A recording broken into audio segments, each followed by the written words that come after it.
नमस्कार दोस्तों, आपका स्वागत है हमारी YouTube चैनल में। आज हम आपको श्री हरि विष्णु की एक ऐसे अवतार की कथा सुनाने जा रहे हैं जब भगवान विष्णु को अपनी पत्नी लक्ष्मी को फिर से प्राप्त करने के लिए वर्षों का वियोग सहना पड़ा। इसका क्या कारण था कि माता लक्ष्मी ने विष्णु से रुष्ट होकर वैकुंठ धाम का त्याग किया। पौराणिक कथा के अनुसार ऋषि भृगु अन्य ऋषि के साथ यज्ञ कर रहे थे। उसमें से एक ऋषिवर ऋषि भृगु से पूछते हैं कि हे ऋषिवर, हम सभी अपने अपने इष्ट देवता की पूजा करते हैं और यज्ञ करते हैं, परंतु हमारी पूजा किसके चरणों में अर्पित होगी ये तो हमें ज्ञात ही नहीं है। लेकिन इसका ज्ञान हमें भी नहीं है, ऋषि भृगु ने कहा। इसी समय नारद मुनि उनकी वार्तालाप को सुन रहे थे। उनके प्रश्नों को सुलझाने के लिए वह उनके बीच जा पहुँचे और कहा कि हे ऋषिवर, आपके प्रश्नों का उत्तर कोई नहीं जानता, मगर आप चाहे तो आपके प्रश्नों का उत्तर आपको मिल सकता है। ऋषि भृगु ने कहा, लेकिन कैसे? नारद मुनि ने कहा, इस संसार की सबसे बड़ी शक्ति त्रिदेव है और इसका उत्तर भी आपको वहीं से मिलेगा। जिसमें क्रोध, अहंकार आदि गुणों का भाव नहीं है, वही हमारी पूजा अर्चना का अधिकारी है। नारद मुनि की बात सुनकर भृगु ऋषि ने त्रिदेवों की परीक्षा लेने का निश्चय किया और वह उनकी परीक्षा लेने निकल पड़े। और वह सर्वप्रथम ब्रह्मदेव की परीक्षा लेने के हेतु ब्रह्मलोक जा पहुँचे।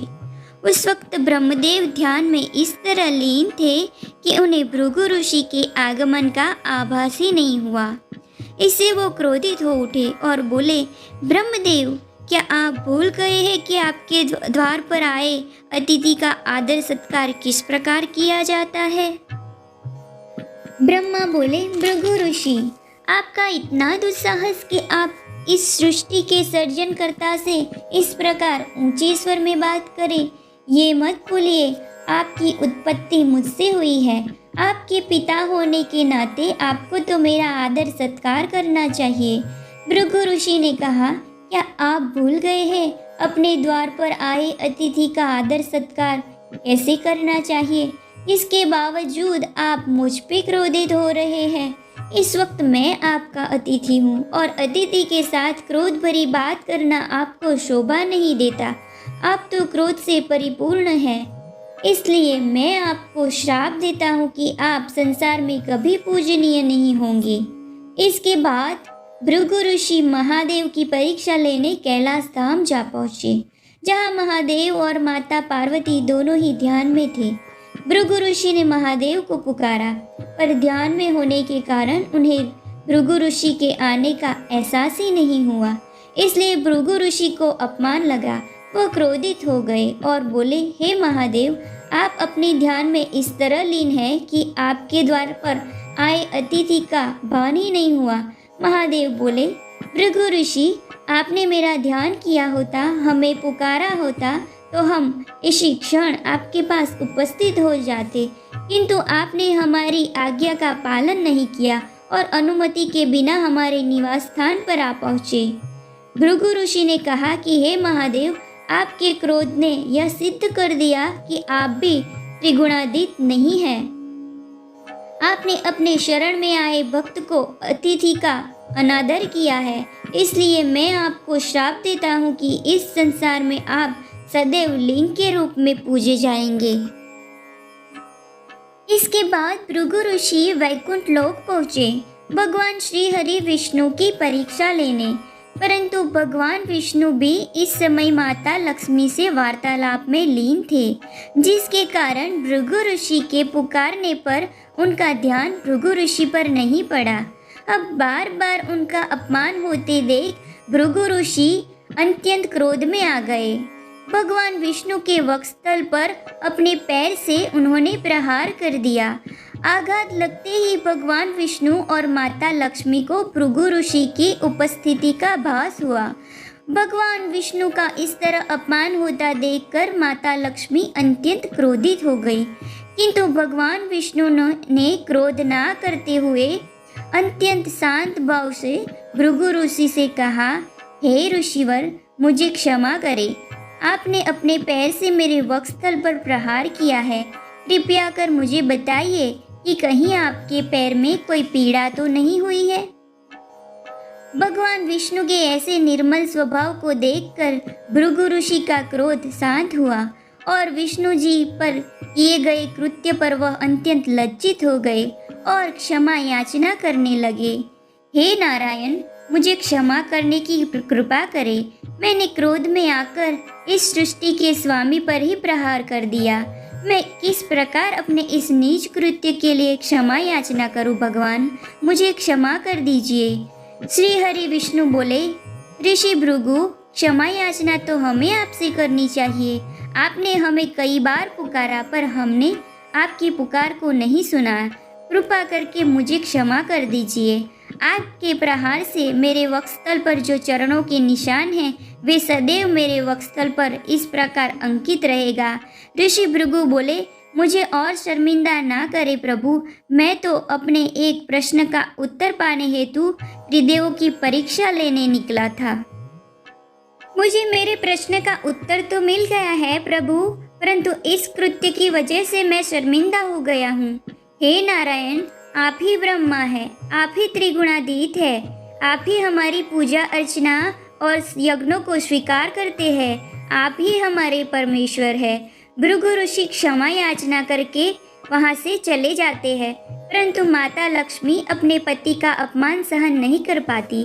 माता लक्ष्मी श्रीहरि से कहती है, स्वामी, आप तो सदैव कहते हैं कि देवी लक्ष्मी आप मेरे हृदय में वास करती है। मेरा हृदय तो आपका निवास स्थान है। आज जब भृगु ऋषि ने आपके वक्षस्थल पर प्रहार किया तो वह प्रहार आपके साथ आपकी अर्धांगिनी पर भी किया है। स्वामी, मैं तो सदैव ही सोचती रही कि आप मुझसे सर्वाधिक प्रेम करते हैं, किंतु आपने इस प्रहार के बाद भी इन्हें दंड नहीं दिया। यदि आपको मुझसे प्रेम होता तो आप उन्हें दंड अवश्य देते। स्वामी, स्वामी, जिस जगह मेरा सम्मान नहीं उस स्थान पर मैं कदापि रहना नहीं पसंद करूंगी। भगवान विष्णु बोले, देवी, इस संसार में मैं अपने भक्तों से सर्वाधिक प्रेम करता हूँ।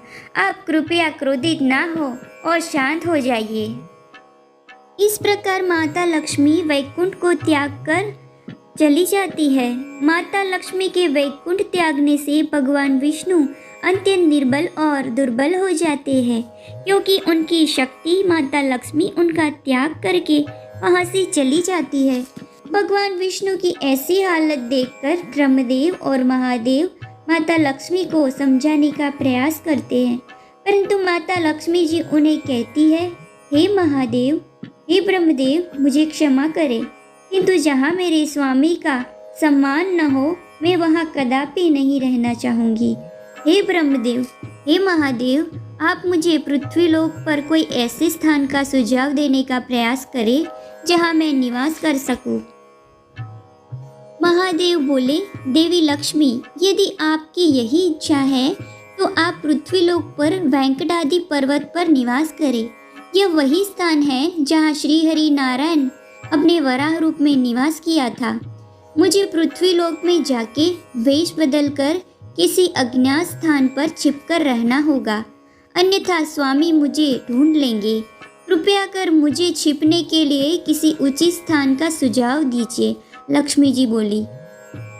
माता लक्ष्मी ने वैकुंठ छोड़कर धरती पर आ गई और ध्यान करने लगी।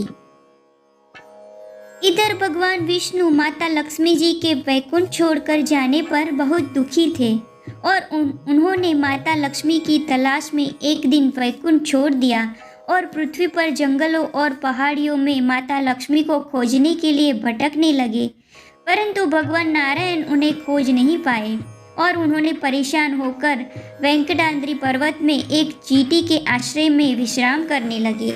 भगवान विष्णु को परेशान देखकर शिव और ब्रह्मा ने भगवान विष्णु की मदद करने का फैसला किया, इसलिए वे गाय और बछड़े का रूप लेकर माता लक्ष्मी के पास आ गए। देवी ने उन्हें देखा और सत्तारूढ़ चोल राजा को सौंप दिया। चरवाहा उस गाय की देखभाल करता है। गाय रोज चरवाहे की नज़र से बच के चींटियों के आश्रय पर दूध गिराती। चरवाहा यह देखता है, तब वह गाय पर हमला कर देता है। तभी भगवान श्रीनिवास चींटियों के आश्रय में से निकलते हैं और चरवाहे ने जो कुल्हाड़ी से प्रहार किया था वह भगवान श्रीनिवास के मस्तक पर लग जाते हैं और गाय को बचा लेते हैं। चरवाहे को दंड देते हैं। तभी राजा चौल वहां पर आते हैं और पूछते हैं कि किसने मेरे चरवाहे को मारा है। उसी समय भगवान श्रीनिवास कहते हैं कि अपराधी का पक्ष लेने वाला भी अपराधी होता है, इसलिए मैं तुम्हें राक्षस होने का श्राप देता हूँ। यह सुनकर राजा चौल दुखी हो गए और क्षमा याचना करने लगा।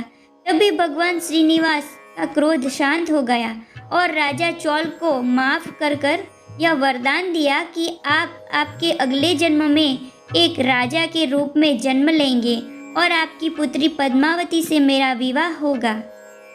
माना जाता है जब देवी लक्ष्मी ने इस बारे में सुना और विष्णु का सामना किया, जिसके बाद भगवान विष्णु और लक्ष्मी जी एक दूसरे से लिपट गए और तब पत्थर में बदल गए। इसके बाद ब्रह्मा और शिव ने उनके अवतार के मुख्य उद्देश्य से अवगत कराया। इसके बाद कलयुग के कष्टों से लोगों को बचाने के लिए भगवान विष्णु जी ने अपने आप को वेंकटेश्वर रूप को तिरुपति माला पर्वत पर स्थापित किया, जिन्हें आज भी पूरे विश्व में तिरुपति बालाजी के नाम से जाना जाता है।